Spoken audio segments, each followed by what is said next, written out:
My brother, Scott, got me involved when I was a kid. His teacher was Cam Ewan, who was the technical advisor for David Carradine. So he got involved watching Kung Fu. We all got excited about Kung Fu. He went and looked for a teacher. He found this guy, Cam. Cam started teaching him. He got me involved. I loved it, man. I thought I was Bruce Lee. I dug it. It was great. I mean, I was a little white Jewish kid in Inglewood, learning Kung Fu. So it was great. And Tai Chi, it was wonderful.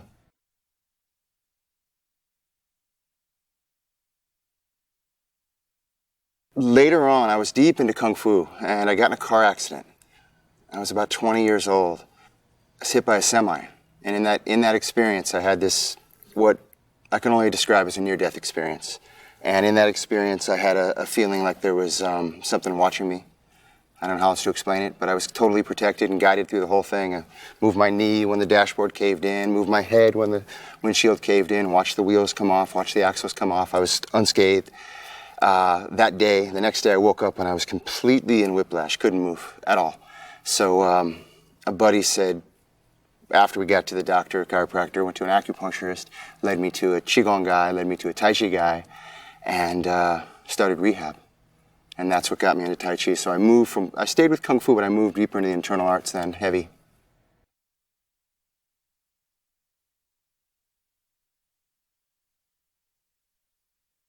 They're both Taoist in nature, in philosophy. They're both Chinese practices of health and self-development. It's a martial art, so you could use each movement to defend yourself, whereas Qigong is primarily a healing art. So Tai Chi, you have healing in it. Their movements are very much like you're here, holding a pose. So this could be considered a Qigong pose. You're cultivating energy and awareness and strength and balance. However, if someone's trying to hit you, you could also block and defend yourself, whereas Qigong is primarily a health art.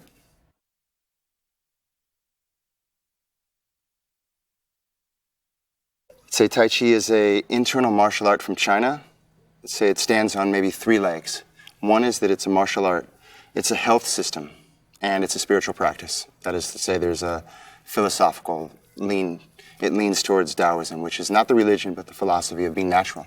Its benefits are, other than the obvious self-defense and health, bone density, range of motion, strength, flexibility, power, increased awareness, lack of stress, lack of fear, more range of motion, more yin or softness in the body.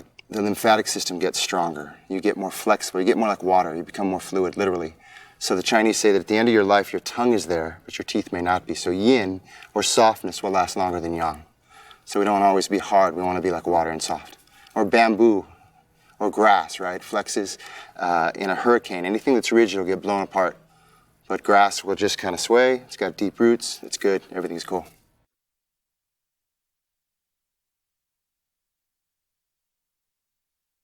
You ought to feel the flow day one. If you don't walk away from a class or a practice with me in 20 minutes and feel something, then I'm not doing my job. You ought to feel it immediately. It's not magic or esoteric. You breathe, you stand, you relax, you move your body, you connect to movement and breath. You feel it. It's easy.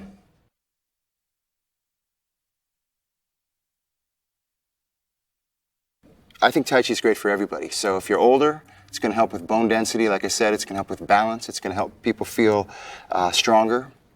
If you're a young athlete, top of your game, you're only going to improve doing Tai Chi. Because again, it develops very minute, nuanced movement, sensitive. Okay, so let's see if I can. If you're moving slowly, right, you're moving really slow, you're going to go through all of your fibers, right? Slow twitch all the way to fast twitch. So the idea behind Tai Chi is you move slowly so that over time it'll help you move much faster. It seems paradoxical, but it actually works really well because you learn to relax while doing a movement that creates an engram or a pattern. And when you need to move quickly, you've wired it in. You've hardwired it in.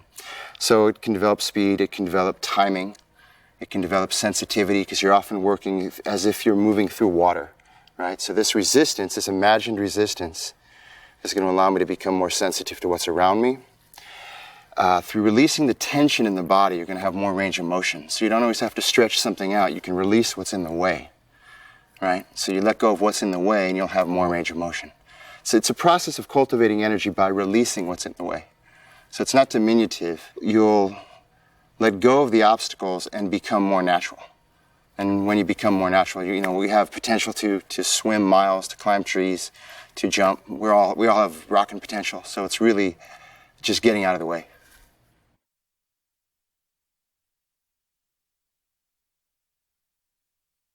Some of the roots go back to Taoist Long Men, the Dragon Door sect, which were these guys that would walk in a circle under the moon thousands of years ago.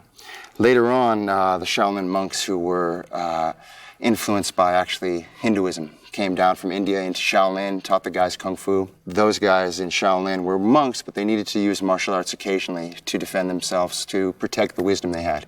A lot of people wanted the knowledge, so they would try to take the knowledge from them, literally, and take material, so they learned to defend themselves.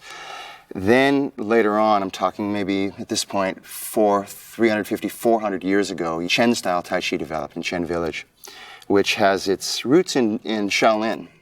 What happened was there was a cat, supposedly this guy was watching a crane and a snake fight, right? So he developed fast movements from the snake, sharp movements, also coiling movements from the snake, fast movements like a pit viper, and then soft, open movements like the wings of a bird, as well as the pecking movements from the crane, and put those two together to help his martial system.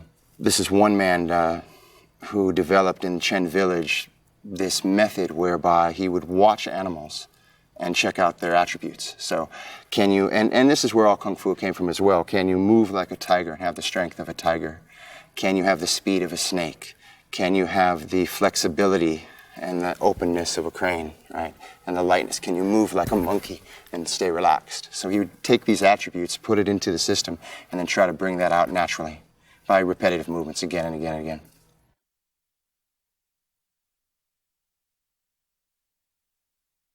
That you have to do it slow, that it's only for old people, that you have to be Asian, that it's done in a park in China with a bird cage, all this stuff. It's for anyone. Anybody can do Tai Chi, really. I've taught it to guys in the military. I've taught it to cops, and they dig it. It's a great workout because if you're holding a pose for a while, it gets to be work, right?